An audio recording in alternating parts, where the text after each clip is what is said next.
In our next couple of examples, we're going to look at two different ways to implement access control on particular nodes for particular users. Now, when we can, we should use the permission system to control access to nodes, but sometimes permissions can be too broad. For example, the module that we've been building up to this point allows us to assign a backup user for a node. Now, the idea is to ultimately allow the backup user to edit nodes that they are the backup user for, but not other nodes that aren't theirs.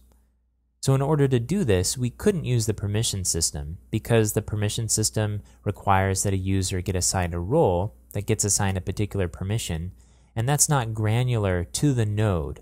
It's granular to the types of nodes, for example, but not a particular node. So we need some additional access control for this.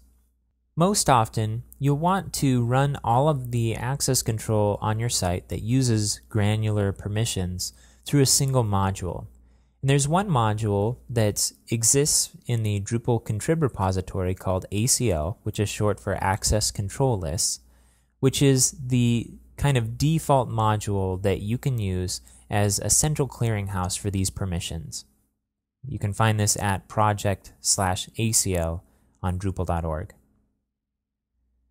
In these examples, what we're going to do is implement our own access control without going through ACL, just so you can see the different levels of permissions that can be granted and how they work. And it's not too complex. To get started, go ahead and jump to your module directory, and we're going to open up the 8th step, which is called Implementing Node Access with Hook Node Access.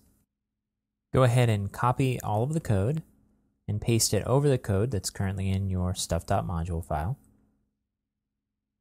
Okay, now we've added a single function to this module called Stuff Node Access, and this is an implementation of Hook Node Access. This hook allows us to perform some type of validation on a user every time a particular action is taken on a particular node. And it takes 3 parameters.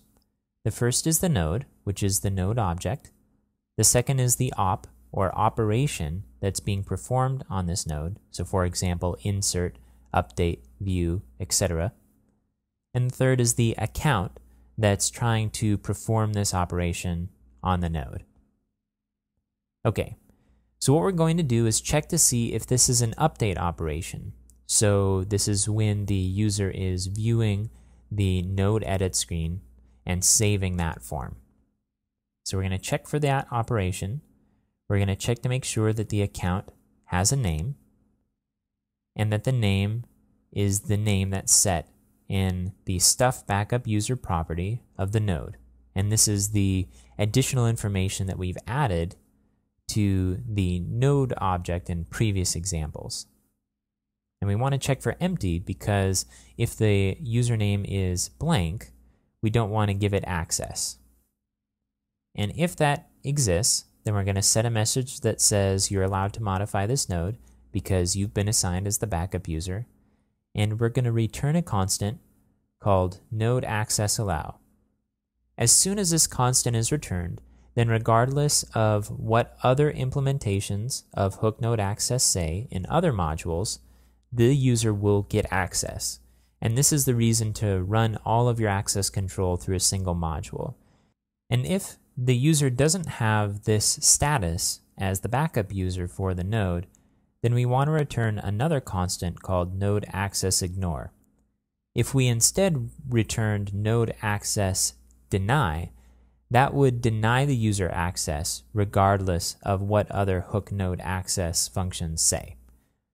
So what this says basically is that we don't have anything to say about access control if the user doesn't meet these certain criteria. Okay, let's go ahead and save this and jump back to our browser. We're going to go ahead and clear our caches to make sure our new function is registered. And let's go ahead and edit one of these nodes. And we're going to set a backup user that doesn't have global permissions to edit content. So I'm calling this user2. And before we save this, let's go ahead and open up another browser. And let's take a look at node / and then the node ID /edit. We're editing node 50 right now. And the user here, this is user2 logged in, gets an access denied error on this page. Now, when we save the backup user for our content in our other browser, this should enable access to this node because the user2 account now is the backup user, and our hook user access will get triggered to give them permission to update the node. Okay, let's go ahead and jump back to the other browser, and we're going to save this with the new backup user. Okay, now let's jump back to the other browser and refresh. So now we're seeing the full edit page here for the node. Now this wouldn't display if the user2 wasn't set as the backup user.